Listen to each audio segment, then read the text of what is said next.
2020 के बाद जो रिटेल इन्वेस्टर्स का इन्फ्लक्स हुआ है ना मार्केट में, वो बहुत ही ज़्यादा है। इसमें आपको एक चीज़ बहुत ही महत्वपूर्ण निकल के आती है, वो होते हैं ब्रोकर्स। राइट, आप कहीं भी देख लो, ज़ेरोदा हो गया, आपका ग्रो हो गया, इधर उधर आपको डिस्काउंटेड ब्रोकर्स मिल रहे हैं।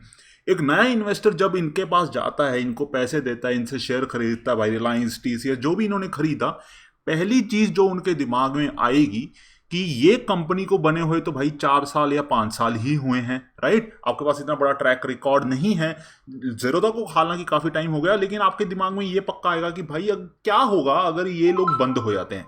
मैं ये नहीं बोल रहा कि ये लोग आपके पैसे लेके भाग जाते हैं, मैं ये पूछ रहा हूँ कि क्या होगा अगर ये लोग बंद हो जाते हैं किसी भी रीज़न के कारण।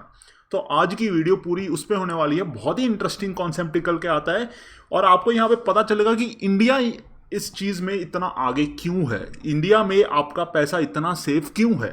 और मैं थोड़ा सा कंपेयर भी करूंगा इसको यूएस से, जहाँ पे बिल्कुल ही भौकाल चल रहा है अभी।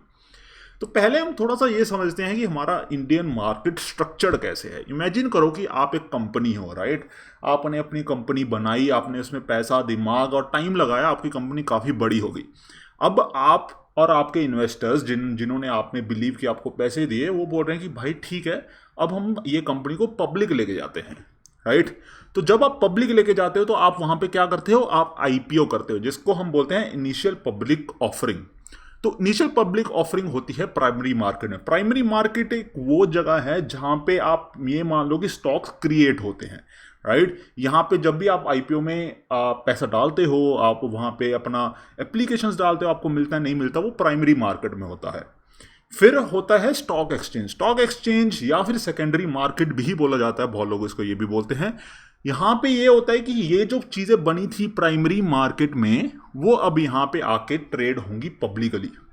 तो आपने देखा होगा जब भी लिस्टिंग होती है, राइट, हम लिस्टिंग गेन्स के पीछे भागते हैं, वो लिस्टिंग कहाँ होती है, वो स्टॉक एक्सचेंजेस पे लिस्टिंग होती है। राइट, स्टॉक एक्सचेंज का काम इन द एंड यही है कि एक एसेट को दूसरी चीज से एक्सचेंज करना। वो पैसे के साथ भी हो सकता है, वो किसी और चीज के साथ भी हो सकता है।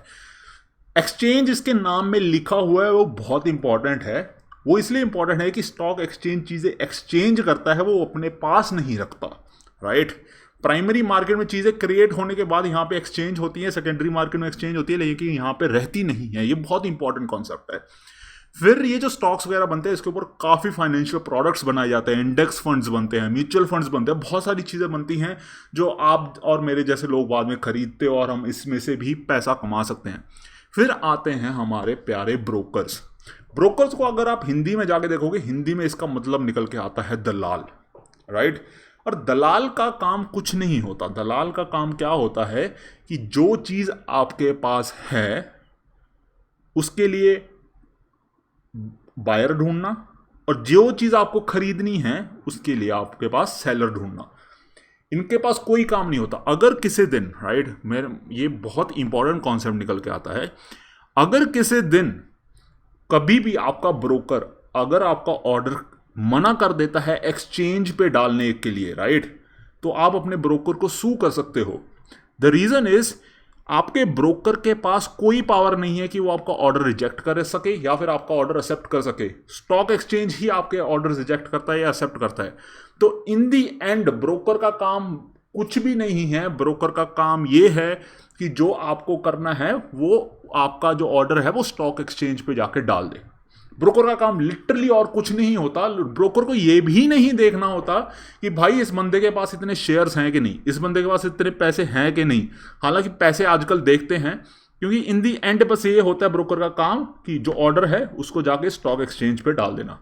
बाद में स्टॉक एक्सचेंज चेक करेगी भाई डिपॉजिटरी के पास जाके कि क्या इस बंदे के पास इतने शेयर्स हैं, ये जो खरीदने वाला है या फिर बेचने वाला है। This is the basic thing.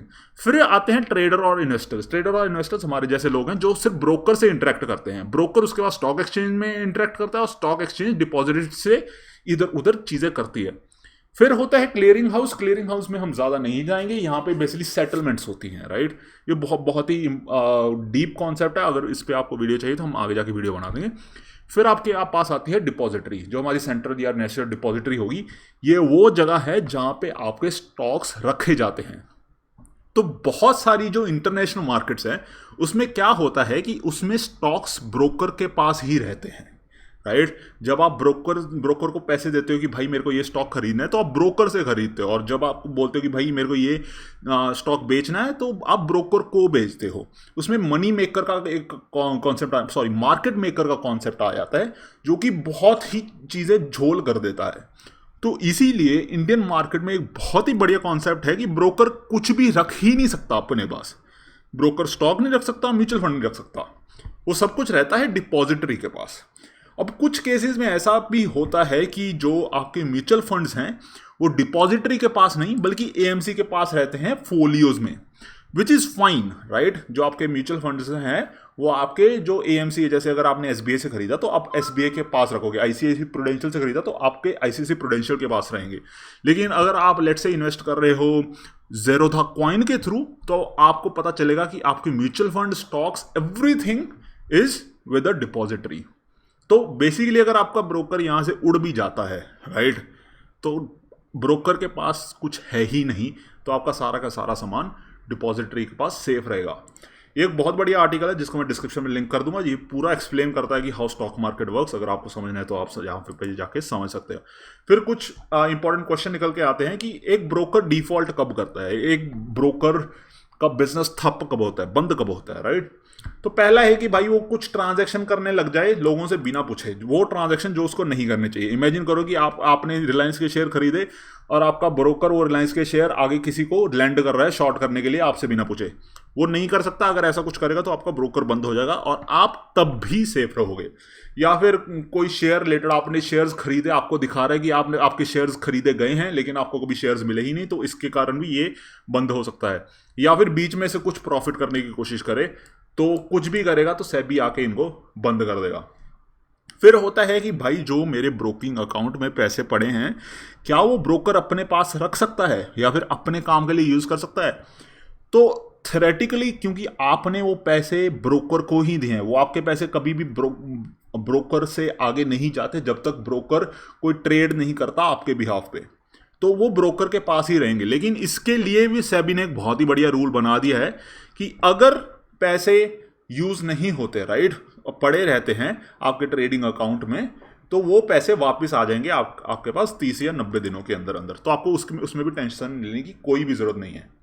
तो कुछ चीज़ें आपको ये भी समझनी पड़ेंगी कि आप कभी ये सोचना कि इतने कम ब्रोकर क्यों, हालांकि काफ़ी ब्रोकर हैं, मैं नहीं चाहता कि और ब्रोकर आएँ, लेकिन अगर मार्केट में इतना ज़्यादा पैसे बनाने तो और भी ब्रोकर हो सकते हैं। तो इसका एक रीज़न है कि बहुत ज़्यादा पैसे देने पड़ते हैं, आपको डिपॉजिट करने पड़ते हैं अगर आप एक ब्रोकर बनना चाहते हो।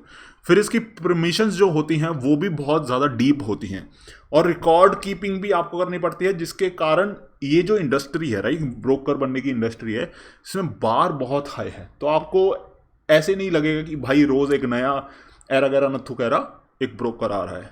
तो इन दी एंड अगर आप नई इन्वेस्टर आए हो और आपका ब्रोकर भाग जाता है या फिर आपका ब्रोकर बंद हो जाता है, तो आपको बिल्कुल भी टेंशन लेने की ज़रूरत नहीं है, क्योंकि ब्रोकर के पास कुछ था ही नहीं कि वो कुछ कर सके, राइट। और इन दी एंड हमारे जो सेबी भैया हैं उन्होंने बहुत बढ़िया रूल्स ठोक रखे हैं इनके ऊपर कि ये कुछ कर भी ही नहीं सकते जब तक आप इनको कुछ करने को नहीं बोलोगे। तो यही आपके लिए प्यारी सी वीडियो बनानी थी। बहुत ही इंटरेस्टिंग कॉन्सेप्ट है, हमारी मार्केट्स कैसे काम करती हैं। जिन लोगों ने सब्सक्राइब नहीं किया भाई सब्सक्राइब कर लो, जिन्होंने कर लिया बहुत बहुत धन्यवाद। फिर आपके लिए प्यारा प्यारा डिस्क्लेमर, मिलते हैं नेक्स्ट वीडियो में।